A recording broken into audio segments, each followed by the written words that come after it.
नमस्कार, बड़ी बहस देख रहे हैं आप और मैं हूं आपके साथ अमृता चौरसिया। आपके साथ मैं हूं साकिब सुमन। 1984 में इंदिरा गांधी सरकार के वक्त पर देश में चौथा पे कमीशन लागू हुआ था और उसी पे कमीशन के लागू होते ही सैनिकों की पेंशन में एक फर्क पैदा हो गया। ये पे कमीशन में बनी दो श्रेणियों ने 1983 से पहले और बाद में रिटायर होने वाले एक ही रैंक के सैनिकों की पेंशन के बीच का फासला बढ़ा दिया। इस पर बवाल बढ़ा तो तत्कालीन पीएम इंदिरा गांधी ने सैनिकों की मांगों पर गंभीरता से विचार करने की बात कही और तब से लेकर अब तक ये विचार जारी है। कई सरकारें आई लेकिन सैनिकों की समान रैंक और समान पेंशन की जो मांग है वो अभी तक पूरी नहीं हो पाई। आलम तो ये है कि चुनावी दौर में सैनिकों से वादा तो किया जाता है, हर पार्टी करती है, मगर जब उसे अमली जामा पहनाने की नौबत आती है तो सभी ने अपने हाथ खड़े कर दिए। अब की बार भी कुछ ऐसा ही हुआ है। मोदी सरकार दावा तो वन रैंक वन पेंशन को लागू करने का करती है, लेकिन साथ में पेचीदगियां भी गिना दी जाती हैं, जिस वजह से पेंशन का सस्पेंस जो है वो खत्म नहीं हो रहा। इसलिए पूर्व सैनिकों को मजबूरन अपनी ही सरकार के खिलाफ आर पार की लड़ाई के लिए एक नए मोर्चे पर उतरना पड़ा है।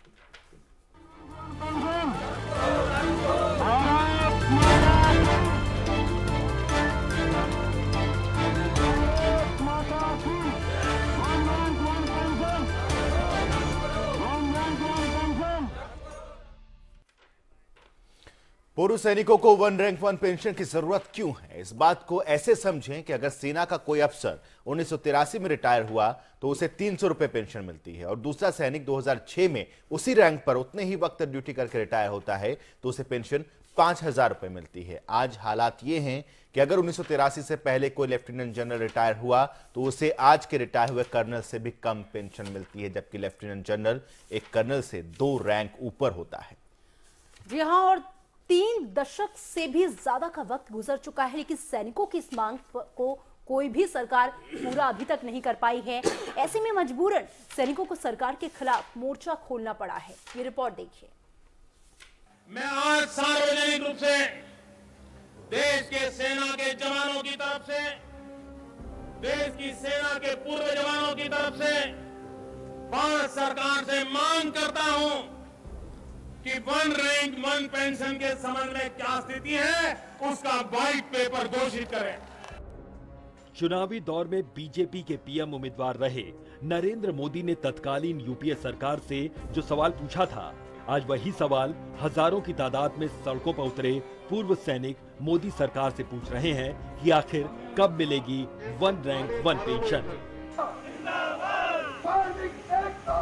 सरहद पर दुश्मनों से लोहा लेने वाले इन पूर्व सैनिकों ने अब अपनी ही सरकार के खिलाफ मोर्चा खोल दिया है। नाराजगी इस बात की है कि चुनाव के वक्त जिस तोहफे का वादा किया गया था, सत्ता में आने के बाद उसी को लगातार टाला जा रहा है। इसलिए हाथों में बंदूक की जगह विरोध की तख्तियां लेकर देश के पहरेदार रहे ये फौजी बेमियादी हड़ताल पर बैठ गए हैं। मांग है कि मोदी सरकार चुनावी वादे को पूरा करे और जल्द से जल्द वन रैंक वन पेंशन को लागू किया जाए। रैंक वन पेंशन की जो डेफिनेशन है उसको जो सुप्रीम कोर्ट और जो हमारे मंदिर लोकसभा वगैरह पास कर चुके, कोई उसको डाइल्यूट नहीं कर सकता, ना मंजूर होगा। नंबर दूसरा, एक तारीख घोषित करो देश को अपने सैनिकों के लिए, लिखित में दो सैनिकों को। सेना की उपेक्षा के कारण सितंबर 2013 में रेवाड़ी से लोकसभा चुनाव के प्रचार के आगाज के वक्त देश के मौजूदा प्रधानमंत्री और बीजेपी के तत्कालीन पीएम उम्मीदवार नरेंद्र मोदी ने पूर्व सैनिकों की रैली में सत्ता में आने पर वन रैंक वन पेंशन लागू करवाने का भरोसा दिया था, जिसके कुछ वक्त बाद चुनाव से ठीक पहले पिछली यूपीए सरकार ने 17 फरवरी 2014 को अपने आखिरी अंतरिम बजट में इस योजना को मंजूरी देकर पूर्व सैनिकों की उम्मीदों को जिंदा कर दिया था। लेकिन ये योजना आज तक हकीकत नहीं बन पाई और जब से प्रधानमंत्री नरेंद्र मोदी ने आकाशवाणी पर मन की बात कार्यक्रम में इसे जटिल बताते हुए अपनी मजबूरी जाहिर की है, तभी से पूर्व सैनिक इस कदर बेचैन हैं कि अब की बार 3 दशक लंबी इस पुरानी लड़ाई को अंजाम तक पहुंचाने के लिए मैदान में उतर आए हैं। दिवाली के दिन वो सियाचिन ग्लेशियर जाते हैं, जहां पर मैंने यूनिट कमांड करी है 6 महीने टू डोगरा, और उधर वो 1 घंटा रुकते हैं और फौजियों को बोलते हैं कि आपके लिए वन रैंक वन देना मेरे भाग्य में लिखा था, लेकिन अभी तक उसका भाग्य जो नहीं आया। अगर सरकार इस योजना को अमल में लाते तो 25 लाख से ज्यादा भूतपूर्व सैनिकों के साथ साथ करीब 13 लाख मौजूदा सैनिकों को इसका फायदा मिलेगा। इसके अलावा देश में 6.5 लाख से ज्यादा शहीदों की विधवाओं और हर साल रिटायर होने वाले 65,000 सैनिक भी इस योजना के दायरे में होंगे। लेकिन विपक्ष में रहते एक रैंक एक पेंशन की जो योजना हर सियासी दल को मुमकिन लगती रही है, वो सत्ता में आने के बाद ऐसी चुनौतियां सामने खड़ी हो जाती हैं कि चाहे अनचाहे इसे ठंडे बस्ते में डाल दिया जाता है। सरकारों के सामने सबसे बड़ी समस्या सरकारी खजाने पर बढ़ने वाला बोझ है। इस योजना को जमीन पर उतारने के लिए शुरुआत में ही 8,600 करोड़ रुपए की जरूरत होगी। बिना इस योजना के लागू हुए अभी पूर्व सैनिकों की पेंशन के लिए सरकारी खजाने से 54,500 करोड़ रुपए जाते हैं। आर्थिक बोझ के अलावा इस योजना को हकीकत बनाने के लिए सरकार के सामने एक बड़े प्रशासनिक ढांचे को खड़ा करने की भी चुनौती है। और सबसे बड़ी चुनौती तो दूसरे सरकारी महकमों के कर्मचारी और अर्धसैनिक बलों के जवान बन सकते हैं, क्योंकि योजना के लागू होते ही वो भी इस तरह की मांग के साथ कोर्ट का दरवाजा खटखटा सकते हैं। 3 दशक से भी ज्यादा वक्त गुजर गया। इस दौरान कितनी ही सरकारें आईं और चली गईं, लेकिन इन्हीं मजबूरियों की वजह से सैनिकों का ये सपना कभी पूरा नहीं हो पाया। ऐसे में इस बार पूर्व सैनिकों को मजबूरन अपनी ही सरकार के खिलाफ आर पार की लड़ाई के लिए मोर्चे पर उतरना पड़ा है, क्योंकि मुद्दा अपने हक का है।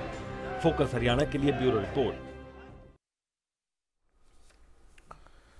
जी, सवाल बेहद अहम है क्योंकि 3 दशक से यानी कि 30 साल हो गए हैं इस मसले को। कई सरकारें आईं, कई सरकारें गईं और एक दूसरे पर ठीकरा ही फोड़ा जाता रहा है या फिर इस मुद्दे पर भी सियासत ही होती रही है। इस जो एक जमात है पूर्व सैनिकों की, इस जमात पर भी वोट बैंक की राजनीति ही की जाती रही है, चाहे वो कांग्रेस हो, चाहे वो भारतीय जनता पार्टी हो या फिर दूसरे दल हो।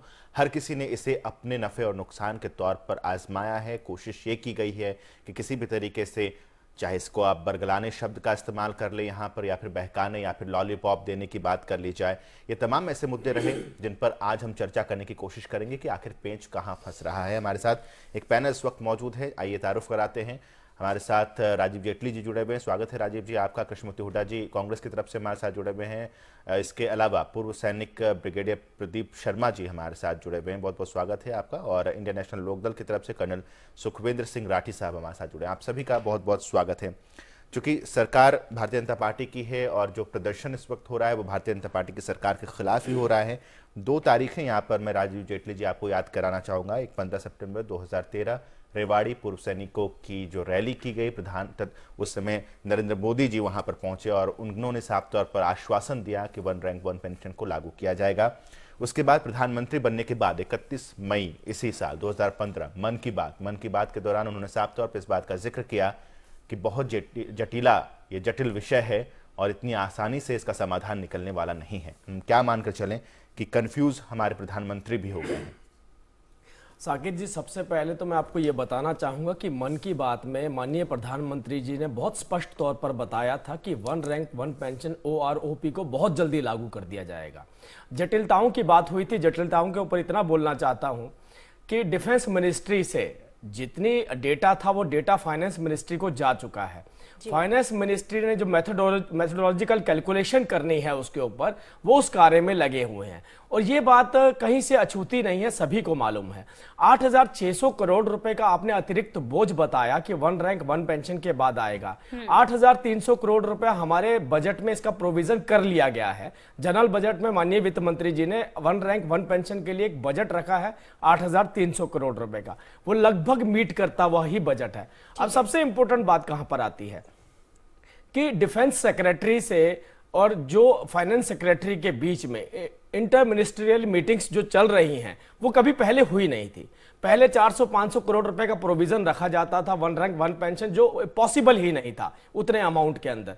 तो प्रैक्टिकल तौर पे अगर किसी ने इस कार्य को आगे बढ़ाया है, मैं मानता हूं थोड़ी कैलकुलेशंस की वजहों से ये थोड़ा सा डिले हो रहा है। ना भारतीय जनता पार्टी की सरकार ने, ना माननीय प्रधानमंत्री नरेंद्र मोदी जी ने यह बात कही है कि इसको हम लागू नहीं करेंगे। बात सिर्फ आ रही है तो ड्यूरेशन की, कितने वक्त में लागू किया जाएगा। एक चीज मुझे बताइए जेटली साहब, मैं रोक रहा हूं आपको, रेवाड़ी के उस रैली को याद कीजिए, अगर तस्वीर आप रिकॉल कर सकते हैं तो जरा तस्वीर रिकॉल कीजिए। उस पूर्व सेना अध्यक्ष वीके सिंह भी वहां पर मौजूद थे, इसके अलावा राज्यवर्धन राठौर भी वहां पर मौजूद थे।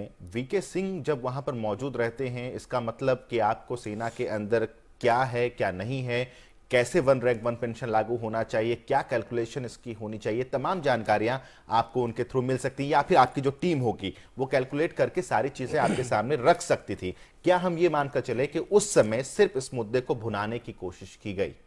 नहीं, बिल्कुल नहीं। मैं आपको बताना चाहता हूं, मेरी बात को अगर आपने गौर से सुना हो तो मैंने आपको यह बताया कि डिफेंस सेक्रेटरी से जो फाइल, डिफेंस मिनिस्ट्री से जो फाइल, मिनिस्ट्री ऑफ डिफेंस जिसे मैं कहूंगा, जिसे मैं आर्मी नहीं कहूंगा, मिनिस्ट्री ऑफ डिफेंस से जो फाइल मिनिस्ट्री ऑफ फाइनेंस को गई है, उसमें जो डेटा मिनिस्ट्री ऑफ फाइनेंस को दिया गया है, उसमें उसके बाद वन रैंक वन पेंशन के लिए जो कैलकुलेशन, जिसे मेथोडोलॉजिकल कैलकुलेशन कहा जाता है, वक्त वक्त पर ट्रांसफर, वक्त वक्त पर रिटायरमेंट्स होनी है, और पिछला जो रैंक है उसको मीट करते हुए, ताकि कैलकुलेशंस में भविष्य में कोई गलती ना हो जाए। आप जो कह रहे हैं हम सारी बातों से इत्तेफाक रखते हैं, आप ये कह रहे हैं कि बाकी सरकारों से ज्यादा स्टेप्स हम आगे बढ़े, चलिए हम ये भी मान रहे हैं, लेकिन एक बात बताइए, क्या कोई डेडलाइन, कोई समय सीमा नहीं दे सकते आप? क्योंकि हमारे सैनिक जो कि इस समय विरोध प्रदर्शन पर उतरे हुए हैं, वो भी यही कह रहे हैं कि हमें समय सीमा दे दीजिए।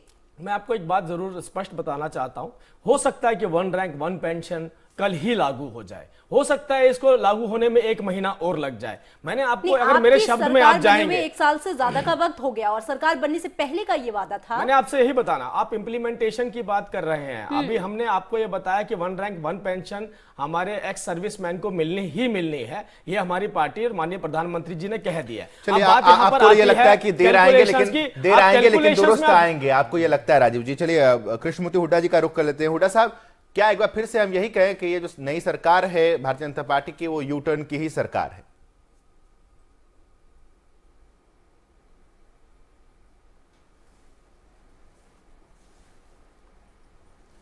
देखिए, हमने तो लोकसभा में पास करवा दिया था, 1000 करोड़ रुपया इस काम के लिए हमने रखा था, 500 करोड़, लेकिन जो हम करके गए थे वहीं का वहीं पड़ा सब कुछ मामला।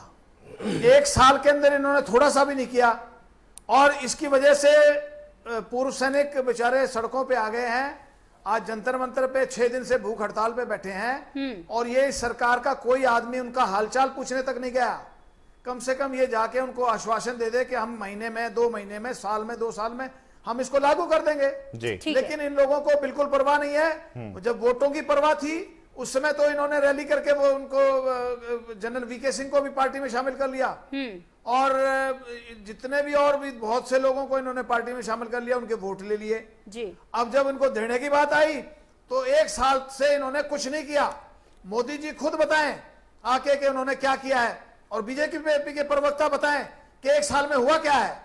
ये मेथोडोलॉजिकल, ये पता नहीं कौन सा, बिल्कुल सही बात है कृष्णमूर्ति हुड्डा जी, आपके आरोप एकदम सही है, लेकिन सवाल मेरा आपसे यहाँ पर ये है, आप कह रहे हैं बीजेपी परवाह नहीं कर रही है। कृष्णमूर्ति हुड्डा जी, 1 मिनट, 33 साल से सवाल ये मुद्दा पेंडिंग है राजीव जी। और पहली बात, आप आपके बजट को चेक करिए, पार्टी से पूछ कर आया करिए कि कितना बजट आपने, कितना प्रोविजन दिया था। आपको यही नहीं पता? आपको 400-500 करोड़ रुपए से ऊपर का आपका बजट ही नहीं था। कृष्णमूर्ति हुड्डा जी, राजेश जी 1 मिनट, कृष्णमूर्ति हुड्डा जी, आपसे एक बहुत ही अहम सवाल ये बनता है कि आपने भी तो सरकार जाते जाते अंतरिम बजट में ये आप 500 करोड़ का जो प्रावधान किया था। इतनी साल आपकी सरकार रही, 10 साल, आपने भी तो परवाह नहीं की। कितनी बार, सबसे ज्यादा वक्त तो आपकी सरकार रही, कांग्रेस की रही, परवाह तो आप लोगों ने भी नहीं की।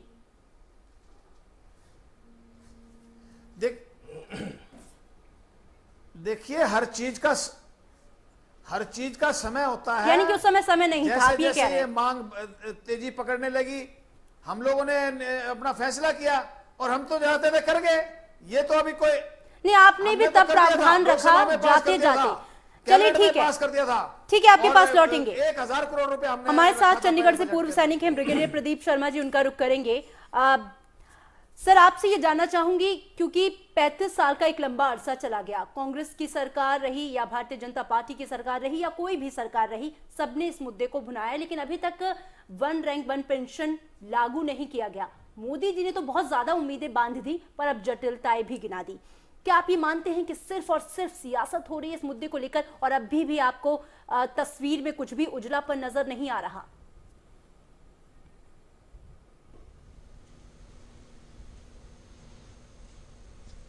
नहीं, देखिए जी, जहाँ तक भरोसे और विश्वास की बात है जी, तो मुझे ये लगता है कि अगर मोदी जी ने कुछ बोला है तो वो गंभीरता से सोच विचार करके बोला होगा, और उनके मन में ये बात जरूर उठी होगी कि ये उन्होंने करना है। दिक्कत ये है कि जब से देश आजाद हुआ है जी, सेनाओं को अनदेखा किया गया जी। मेरे पिताजी प्री पार्टीशन कमीशन थे, बर्मा की लड़ाई लड़ी उन्होंने जी। जब देश आजाद हो गया तो उनकी तनख्वाह कम कर दी गई और पंडित नेहरू जी ने ये बोल दिया भाई ये फौज की जरूरत नहीं है। हाल ही में हमारे रक्षा मंत्री ने बोल दिया कि भाई इनका रेलेवेंस जो है वो कम हो गया। तो आप अगर किसी संस्था को, और ये एक संस्था ऐसी है जिन्होंने बिल्कुल सेल्फलेस डिवोशन के साथ देश के लिए काम किया, अपनी जानें कुर्बान कर दी, आप उनकी देखभाल नहीं कर रहे। हमारी पेंशन 70% पे की थी, उसको एक पे कमीशन में पकड़ के आपने 50% कर दिया और बाबुओं की आप जो 30% थी, जो 60 साल की उम्र तक नौकरी करते हैं और उसके बाद भी कहीं वो चेयरमैन और डायरेक्टर लग जाते हैं जी, उनको आपने 50% कर दिया हमारी पेंशन कम करके, हमारा दर्जा कम कर दिया, हमारी पेंशन कम कर दी। तो जो इंसान 2006 में रिटायर हुआ है, उसका रिटायरमेंट का रैंक एक कर्नल का था, उसको पेंशन जो है आज के रिटायरमेंट के कर्नल से आधी भी नहीं मिलती। महंगाई का जमाना है, वो बीवी बच्चे उसके सड़क पे उतर जाते हैं।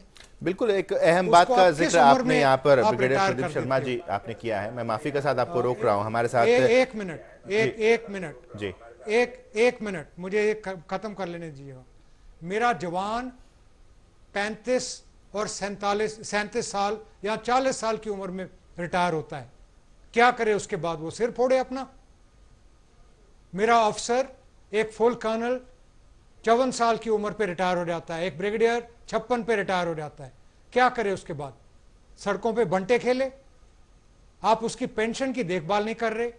महंगाई का जमाना है, बच्चे इनके सेटल नहीं होते। कई किस्से ऐसे हैं जहां पर, जब मैं हरियाणा से हूं, मेरे पास ये रही जाट रेजिमेंट की टोपी, ये देख लीजिएगा आप जी। किसान और जवान एक ही परिवार है। अगर वोट देने पर और धारणा देने से हमको हमारा हक मिलेगा तो किसान भी जुड़ेंगे, बीवी बच्चे भी जुड़ेंगे, पूरा परिवार जुड़ेगा। आप चाहते हैं? शर्म से सिर मेरा नीचे झुक रहा है कि ऐसा देश है कि अपने सैनिकों को सड़कों पे उतार रहा है। और इसमें मोदी जी का दोष नहीं है, दोषी सिर्फ ब्यूरोक्रेसी है, जो कागज की लड़ाई लड़ने वाले हैं। इसमें इतना क्या दिक्कत वाली बात है कि कैलकुलेशन नहीं हो सकता? ठीक है, आप जिस बात का जिक्र करेंगे कैलकुलेशन करने में जो दिक्कत सामने आ रही है, लेकिन मन की बात में प्रधानमंत्री ने भी इसी बात का जिक्र किया था कि कैलकुलेशन करने में कुछ तकलीफें आ रही हैं। खैर, कर्नल एस.एस. राठी साहब पूर्व सैनिक भी हैं और इंडियन नेशनल लोकदल की तरफ से हमारे साथ जुड़े भी हैं। राठी साहब, आपसे थोड़ा सा समझना चाहेंगे आप, क्योंकि आप दोनों ही पक्ष, राजनीतिक के साथ साथ पूर्व सैनिक चूंकि आप रहे हैं, दोनों ही पक्ष आप हमारे सामने रख सकते हैं कि आखिर क्या वाकई आपको लगता है कि इतनी पेचीदगियां हैं जितनी कि भारतीय जनता पार्टी बता रही है? मैं सबसे पहले ये कहना चाहूँगा जी कि ये सारी राजनीति खेली जा रही है सैनिकों के साथ। बीजेपी के प्रवक्ता जेटली साहब मेरे पुराने मित्र थे, पहले ये हमारी पार्टी के प्रवक्ता थे।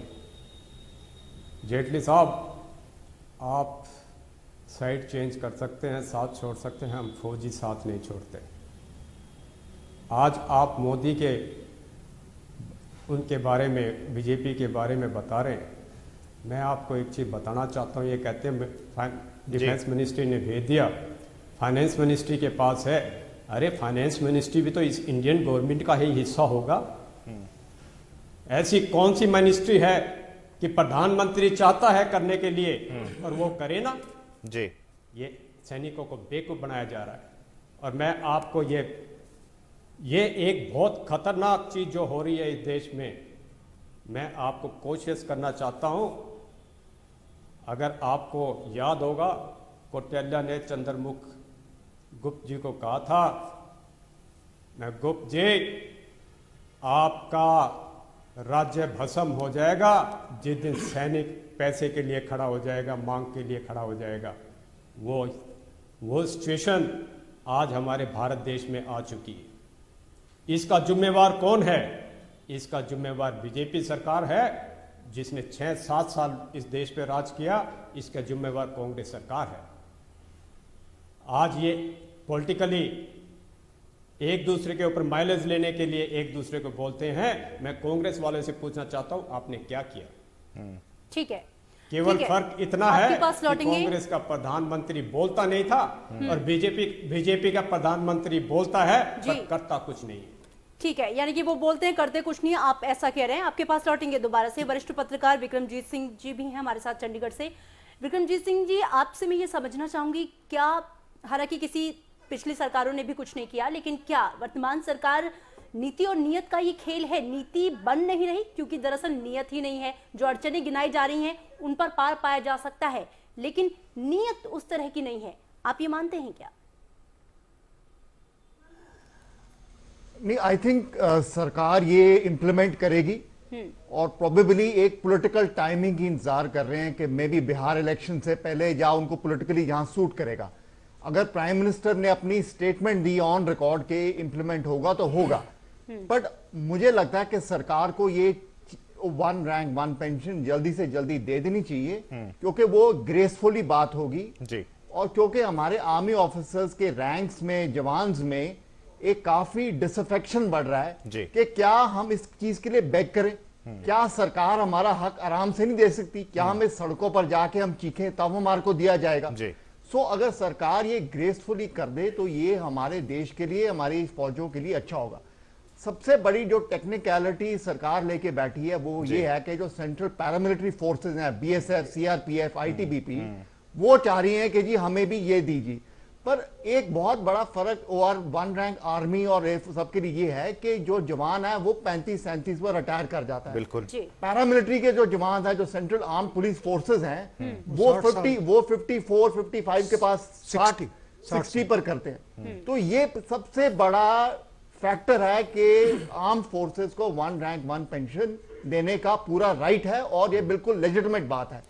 अगर हमारी ब्यूरोक्रेसी इसको कंफ्यूज करे कि जी सेंट्रल पैरामिलिट्री फोर्सेस को भी देना है तो ये गलत है और हमारी अटेंशन डाइवर्ट। विक्रमजीत जी, आपने अपनी बातों के जरिए एक अहम बात का जिक्र कर दिया है कि क्या किसी टाइमिंग का इंतजार कर रही है भारतीय जनता पार्टी। कैलकुलेट सारी चीजें हो चुकी हैं। एक छोटे से ब्रेक का वक्त हो रहा है। ब्रेक के बाद जैसे लौटेंगे तो भारतीय जनता पार्टी के प्रवक्ता से इस सवाल का जवाब लेने की कोशिश करेंगे। फिलहाल छोटे से ब्रेक।